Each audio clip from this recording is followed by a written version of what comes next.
And this is the red area is all of our land, so most of it is sort of to the back of us, okay? Where buildings and fields would be back more in this direction, that direction over there, okay, right back in there, so you get some idea of what that looks like.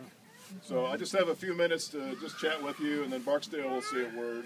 And then following this, we have a picnic and hot dogs and hamburgers. And I was told by Matt Solomon, and Matt, you're right over there, that if the kids are here, Matt owns this big piece of equipment. So he said the kids can get up there. He's going to start it and all that. Okay, so you might want to stay around for that. If you have a kid, that's kind of a big deal. I don't think he's going to let your kids drive it. Oh well then. Yeah, I don't think they get to ride in there, Matt, in that basket. If you don't make your kids mind, they take a ride in the buggy.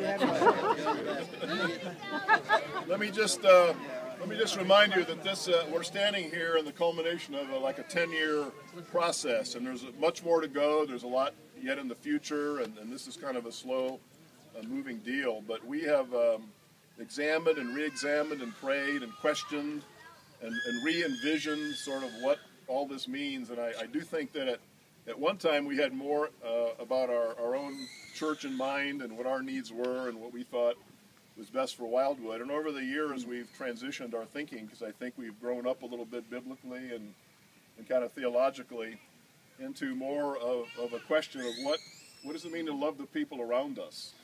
This is really why the church exists. The one thing that you can't do in heaven that you can do on earth is bear witness to the love of Christ to people who don't know it. Everything else in heaven, fellowship, study, worship, everything you do, you will do for eternity. But the one thing you will not do is be able to tell other people who have no clue what any of this means what the grace of God is about.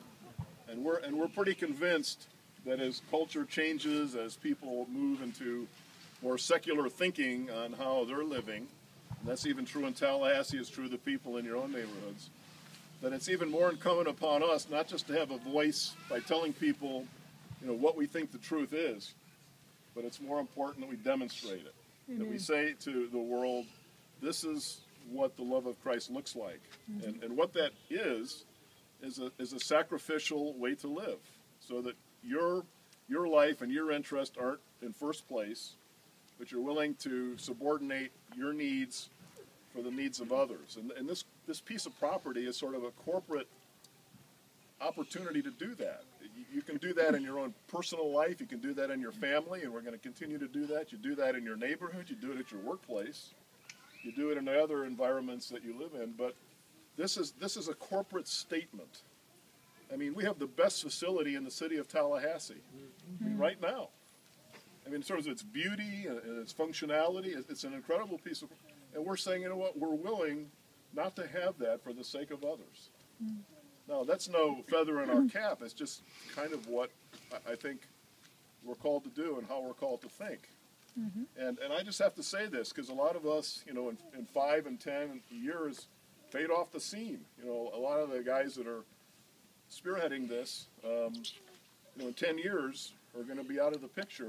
We have to turn this over to younger people. You younger people in here? We don't want you to see this as a burden, but as a blessing.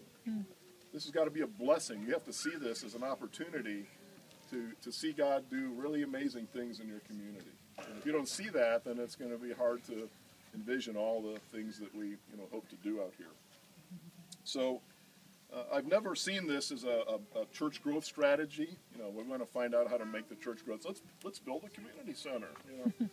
It's not a project. It's not a program. It's not something to be relevant and cool. It is a catalyst to begin a commitment on our part to understand how to engage a culture in a different way than maybe we have been used to engaging it or not engaging it. And I have a lot of work to do with elders and deacons and their families and with staff, and I have a lot of work to do in my own heart to get us sensitized to what it means to care for the people around us in some incredibly different ways. And this is what we want you to be able to see.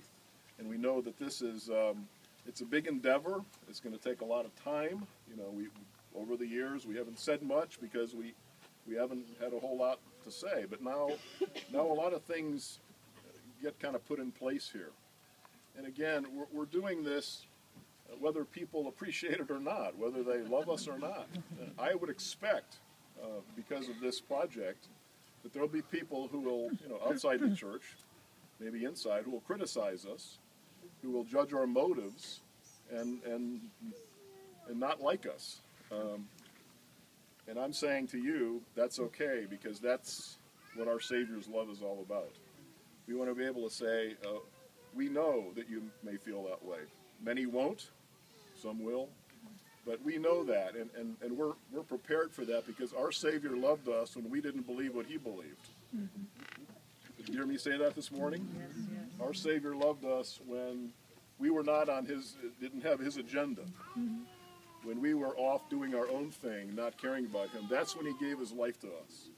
And so this is a very gospel-driven kind of picture of what we think we're called to be and do in a community. And so I'm just glad you're here. I'm thankful for you, every one of you, and we're going to live life together. We have marrying, we have burying, and we have people that need encouragement, and life goes on.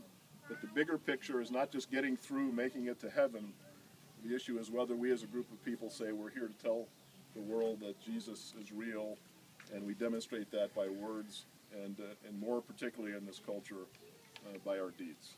And Amen. word and deed goes together, okay? So I'm going to ask Barksdale to say a word, and